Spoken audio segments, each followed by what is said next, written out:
Welcome to the Deep Dive, where we unpack complex research and turn it into, well, knowledge you can actually use. And today we are really getting into something fascinating. We're exploring the science of intuition. We're trying to find the logic behind what we all call vibes. Right. You know that feeling. You walk into a room, maybe a big meeting, Yeah. and even though everyone's smiling, something just feels off. That little alarm bell in your gut. Exactly. And society has always told us to just, push that down. Yeah. That you're just being too sensitive or irrational. And that's exactly what we're here to challenge. Our sources, they confirm this isn't some vague feeling. It's actually a high-level data analysis your brain is doing, all subconsciously. Okay, so what's our mission for this deep dive? It's pretty straightforward. We're going to unpack the science of this, what's sometimes called thin slicing, and give you a framework, a way to tell the difference between a real cognitive red flag and just, simple anxiety. And here's the promise we're making to you. If you understand this science, those vibes stop being confusing. They become a tool, a precise, verifiable tool you can use to navigate your life, your career, everything. Absolutely.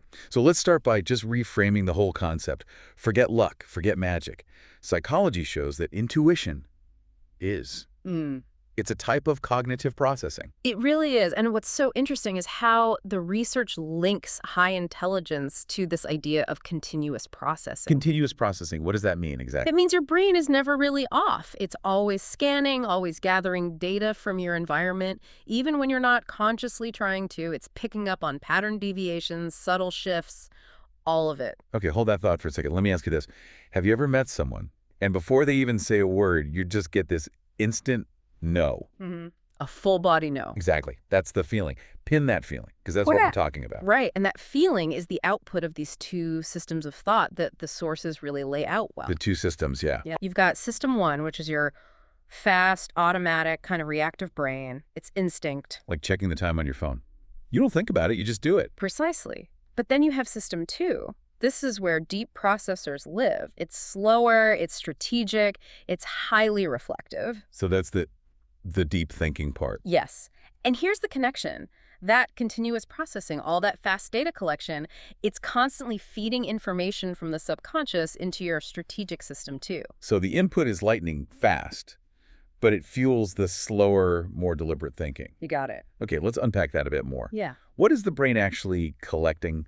And, how does it combine all that into a single vibe? The mechanism is called associative integration. It's a bit of a mouthful, but Break it down for us. it's your brain's ability to find connections between things that don't seem connected on the surface.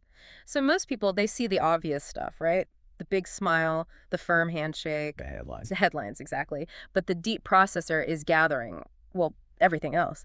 The tiny, almost invisible variables. Like what are we talking about? We're talking about microscopic muscle tension around someone's eyes, a slight hesitation before they answer a question, an inconsistency between their confident words and, say, their shuffling feet. Wow. Your brain collects dozens of these little data points that others miss, and it connects them. It sees these invisible bridges in people's behavior because it's holding and comparing more data at once. So an intuition isn't seeing the future. It's seeing a pattern. It's recognizing an invisible bridge that you've seen before, one that led somewhere bad. That's a perfect way to put it. And this gets amplified by something the sources call hyper-awareness. Hyper-awareness. Yeah. If you've been through high-stakes challenges in the past, or you just have that high cognitive depth, your brain basically turns up the dial on vigilance. It learned that missing subtle patterns has consequences, so it stays on high alert. Permanently. Okay, but here's the pushback. How do we know that's not just a fancy term for overthinking? Or, just being anxious? And that is the absolute critical distinction. It comes down to the trigger. The trigger. Yes. Let's say you're in a meeting and everyone is celebrating a decision, but you feel that knot in your stomach. It's not because you're negative, it's because your brain has a higher sensitivity to inconsistency. While everyone else is looking at the surface, at the celebration, your brain has already taken the data, run the simulations, and seen the potential negative outcomes down the road. So the vibe is basically a cognitive alert. The system processed the inputs, matched them to a risky pattern from your past, and sent up a red flag to get your attention. Exactly right. The sources give this great example of a CEO who felt a no on a deal that looked perfect on paper. Mm-hmm. He paused, he audited that feeling, and he realized the person across the table. Their smile was right, but the tension in their jaw, a slight tremor in their hand. It matched a pattern he'd seen before in someone who was concealing a huge risk. The intuition was the pattern match. And the genius was in the pause that followed. This is where it gets really interesting for me, and I think for our listener. If this is a skill, if it's an advantage, Mm, why does it so often feel like a burden?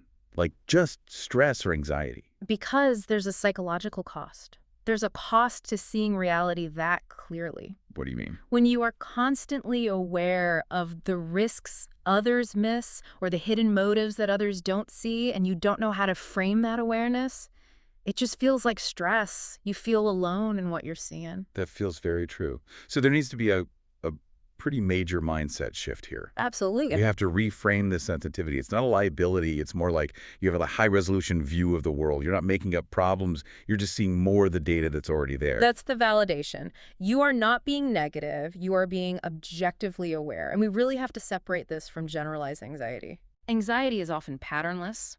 It's a worry about what might be, with no real trigger in the here and now. Intuition, a real cognitive red flag, is pattern-based. It's a recognition of what has been, triggered by something specific you just observed. Patternless worry versus pattern-triggered recognition. Yeah.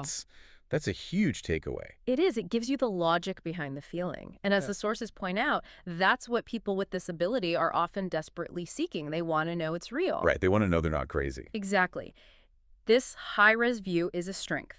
And once you see it that way, it stops being a burden and starts being your greatest asset. Okay, this makes so much sense. So let's make it actionable. How do we take this awareness and turn it into a tool we can use every day? How do we build that audit to know for sure if it's a real red flag or just worry?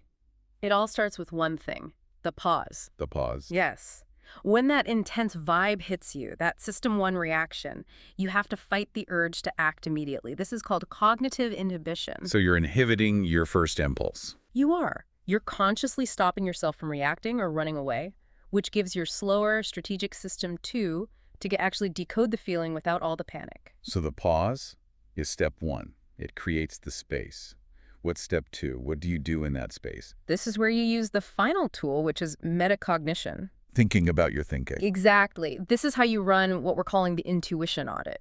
You use metacognition to systematically verify the feeling, to turn it from a raw vibe into something backed by evidence. So you're asking your conscious brain to figure out what your subconscious brain already saw. Perfect. Yes. Okay, let's make this super practical. A vibe hits you in a meeting.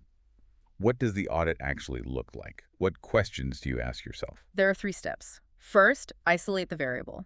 Ask yourself, what specifically just triggered this? Was it a tone of voice, an inconsistency in what they said, a piece of body language? You have to name it. You're finding the invisible bridge. You are. Second step, compare against past patterns.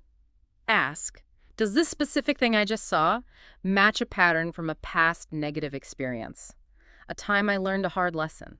So you're checking if it's a real memory match, a real pattern. If the feeling is tied to a specific observable pattern from your past, it gets a lot more weight. It's not just a random feeling. But what if that pattern is flawed? Yeah. I mean, we all have biases. We don't want to just fall into confirmation bias, right? 100%. Which leads to the third and maybe most important step. Consciously search for disconfirming data. So you try to prove your own gut feeling wrong. You have to. If you feel like a new partner on a project is untrustworthy, you spend the next conversation actively looking for evidence of their trustworthiness. You challenge your own intuition.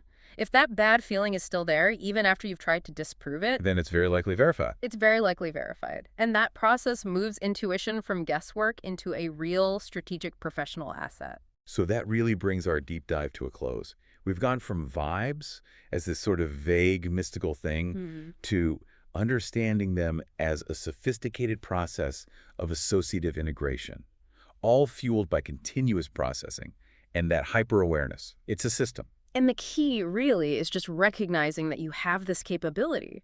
Once you recognize it, you can start to practice that cognitive inhibition, the pause, and use metacognition to your advantage instead of just being overwhelmed by the feeling. This is the difference between being sensitive and being strategic. That's it. Absolutely.